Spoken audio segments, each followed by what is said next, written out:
Alright guys, now we're here with Ameena Hussein, the author of Zilij and many other books. But for today, we're going to be focusing on Zilij.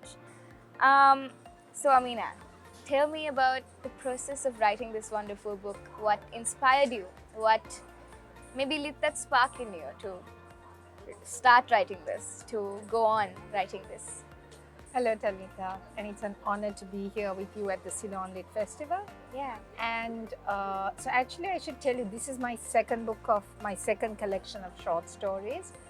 And it's funny you ask me about this book, because this book was written in Switzerland. Oh, It was written I had got married and I went to live with my husband in Geneva. And I wanted 1 year off. I wanted a 1 year break. And during that year, when I was living in Geneva, I decided, okay, I have these thoughts and stories running around my head. Yeah. Let me see if I can put them down. So because I had also just left Sri Lanka, they're very influenced by Sri Lanka as well as my life in Geneva. So what happens is, I'm not a fast writer. A lot of the story goes on in my head and I kind of map it out a little bit. So an idea will come in. I'll hear someone say something. I'll see an incident. So the first story, which is An Ordinary Death. Yes. My parents used to live in New Zealand and I was running a house in Sri Lanka, and I had this fruiterer who would come because I was lazy to do my marketing, would come to the house. I was really shocked and upset to discover that he had passed away very tragically. And I took that event with me to Geneva, and when I was there, I started thinking, I want to write about how, somebody going about their daily work, they're not important, they're not a politician, they're not a public figure, but they get caught up in these public events. And there is a wife, a mother, a child who is grieving for this anonymous person who has got caught up and tragically passed away. Yeah. And so then that's how that story came, An Ordinary Death. Because it also affected me, because I knew him, we had a very, very friendly, cordial relationship. Yeah. And I was very affected by that. It's like how fleeting life is when you live in a war-torn country. We can see that happening now in Gaza, and trivial these things have become, but they're so deep. Yeah? They're so deep. And what's happening is sometimes the world gets very anesthetized because there's so much of violence going on around.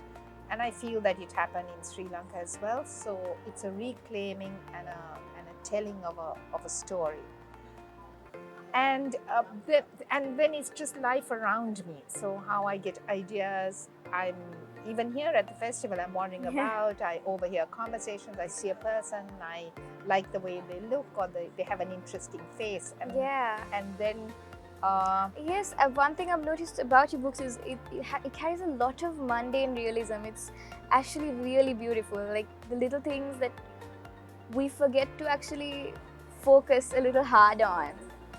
We see that you've observed them very clearly. So in that aspect of your storytelling, how do you think that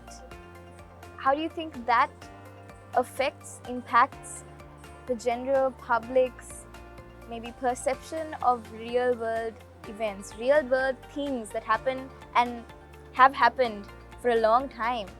So I have to tell you, for me, fiction does many things. But the primary thing is actually I use this word loosely, entertain, right? I use it loosely because I don't mean to trivialize what anyone is writing about. But for someone to start a story and finish a story, it has to be gripping enough that they will stay with the story. And fiction for me is one of the best vehicles to talk about so many serious things. I know that there are people who say, oh, I don't read fiction. It's not serious enough for me. I only read non-fiction. Yeah. But through fiction, you can talk about human rights, you can talk about women's rights, you can talk about childhood experiences, you can talk about the changing world that goes on. And so in my book, someone might read it 50 years from now and say, I didn't know Sri Lanka was like this. Yes. And it's a documentation. So if I do it well, if people can read it and they can learn something from it, if it can be thought-provoking, if it can be entertaining also, if they can laugh, if they can say, oh, my mother is like this, or you know, I used to do these things, then I think the story has worked. Absolutely. And your stories have worked, because I see little girls, little boys, even I saw so many teenagers pick up your books yesterday. I'm so happy if that happens, because sometimes, so you know, I wrote a novel, The Moon in the Water, and that has some adult issues as well. And at the book fair is where I meet my reading public. And there was a 13-year-old boy who came and he wanted to buy this book. And I told his mother, you know, there are certain scenes, I'm not sure if you want him to read about it. And she's like, no, he's a very mature 13-year-old and I think it's fine. Yeah. So I was thrilled, because I do want people to be able to read any sort of fiction, not just mine, everybody's piece of you know, creative work that they put out, and to understand, to hopefully understand a little bit more about the world, a little bit more about human nature. I think they'll learn more than a little bit more, definitely. There's so much in your book. Thank you. Yeah, and well, stepping a little bit back from your work, making this a little more easier. How has your experience been at the English Literary and Arts Festival? Superb. Yeah. For me, there can never be too many literary festivals. Oh, yeah. I just love them all. It's my work, it's my job. It's how also our writers get exposed. Yeah. It's also how it's so inspiring to. Now at 4 o'clock, I'm doing a young writers.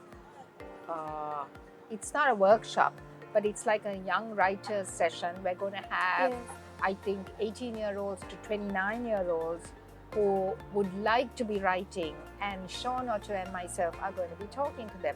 I'm out of all my panels, I'm so excited about that one, because that's where you see the future. And absolutely, our hope lies in the future. Agreed, completely agreed.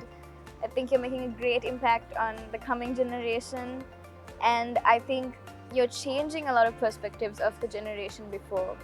So thank you so much for being with us. Thank you for being so kind. It's an honor to be here. It's an honor to have you. It's really lovely to be at the festival. All right. Thanks, Alisa. Thank you, Ameena.